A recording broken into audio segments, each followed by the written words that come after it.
And this pub was conceptualized in 2009 and had its first staging in 2013.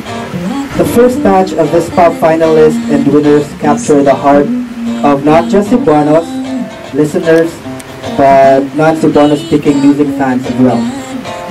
And not just here in Cebu, but all over the country. It produced well-crafted songs such as Duyog, Laylay, Papitsura Ko Nimo, Bambo, Labi Lang Ga, Huwag Balik, Dili Pa Panahon, Boklab, among others. Some of these songs are actually topping the charts nationwide. 360 plus, and then we spent one whole day until gabi just to screen to come up with the final 6. No, imagine ang process na ang kakapoy o ang lahutay nga gibuhat na one. Inanay siya mahitabo ang screening. Unlike ubang mga songwriting competitions nga intro pa lang gani kung bati nag-sound pa tak na ka pag di ka kanta ang singer tak na ka no sa tua mas grabe usa ka kaskas wala na ka bitaw kanang we really listen to each song at least paabto na mo sa chorus. Okay? Kay kung ang stanza di kayo nindot, maybe the promise of the song is in the chorus. So what do ginato ang chorus, no?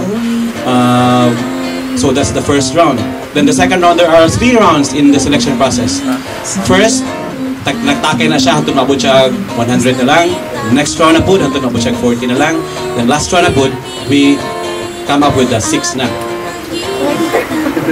So, Baklay is obviously about Baklay. Baklay is, sige nang Baklay?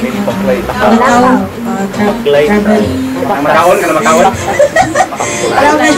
Travel by foot, and so technically laglaan siya as paano yung sa lyrics. Kadungog sa song, even si John pagsuwat niya is superhero.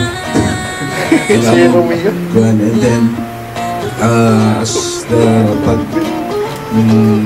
lambo na ang lyrics into Kwan, it's all about pagkapot sa mga pangandoy, damgo na kaputon ang mga pangandoy together sa ilang hinigo sa ilang. Kung kami yung nagsulat sa Imuara ang kasing-kasing lyric video, please like and share, and kita-kita ta sa finals night. Kani Pip kung paminaw ni umuragit siya kanang paglaglaag lang siya ng song, no? So deeper meaning din na niya kay it's about kanang relationships ba nga ang relasyon dili isa straight lang ang daga, no? So hindi sa tuwid na daan nahin na siya mga likoon, mga lubaong sa nahin siya mga likoon, mga libaong sa kanang sa relationship. Pero despite of everything, bali happy ko as or ang lalaki sa kanta, happy siya, nakauban niya babae, pero may sa ilang journey, sa ilang buwan.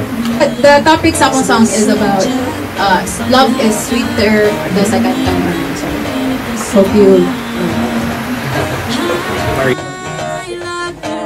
The Bisaya is not just one identity. We're actually a mixture of different cultures, not just Filipino, but also Western and Eastern. So if you can notice, some of the songs like Labi Lang Ga had Eastern influences in the arrangement, but some of the instrumentation was country. So it's like a fusion of all these influences, and that's what we believe Bisaya is.